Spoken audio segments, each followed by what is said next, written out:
Well, hello everybody, and today we are looking at a long shank snaffle bit. It has the snaffle action because you can run a rein right there or use the shank, and it's a bit that I will not be using anymore. Instead, I am going to go to a bitless version of this that should give me about the same control, and we are going to try the bitless version of a reining bit.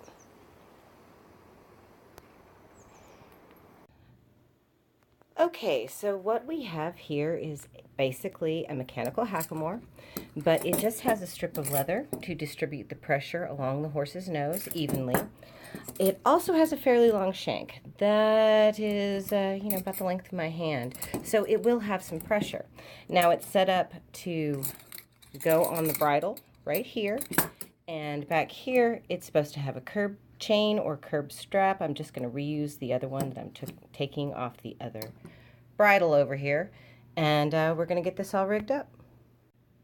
Okay, I've got the tools that I'm going to need for a bridal exchange. I've got a flathead screwdriver. Really anything works because that's what you're going to use on the Chicago screws. I've got some saddle soap, which for me is just some Murphy's oil soap and a wet sponge, and some extra water, and I have my favorite leather cream, which is Skidmore's, but you can use any kind of leather cream or conditioner that you like. Okay, so this bridle's been sitting in the barn for a while. You can tell we've got a little bit of mold buildup in here that's not so pretty, and we've got a little bit of squeakiness going on in the bit, but that's okay. We're going to get rid of the bit, and we are just going to reuse the head stall. Just going to go ahead and take off those Chicago screws and get it switched out. Ooh, yeah. Taking the Chicago screw out is the least fun part.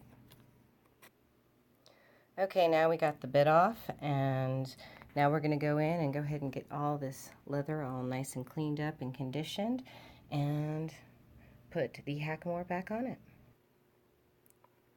Just get the sponge a little wet, dip in to a little leather soap, and just really get on in there and lather it all up and get it as clean as you possibly can. And you can always come back over it if it has little bubblies or anything like that, and wipe all that excess off. So we've got this all laid out and disassembled. We're going to make sure that the nose band and the brow band are going the same direction. We're going to have to hook this piece in right here and put a Chicago screw in it on both sides, and then attach the chin strap. Alrighty, so here is the final product of exchanging a shanked bitted bridle for a bitless version, which is a mechanical hackamore, leather nose piece, mechanical hackamore, and it's got about a 6-inch shank on it, but as you can see, it distributes the pressure really nicely over a nice long flat surface, and then if you need it, it does have a little chain. So if you'd like to see how this bridle, now with a bitless attachment, goes on a horse and how they respond to it, please check out the next video in our playlist.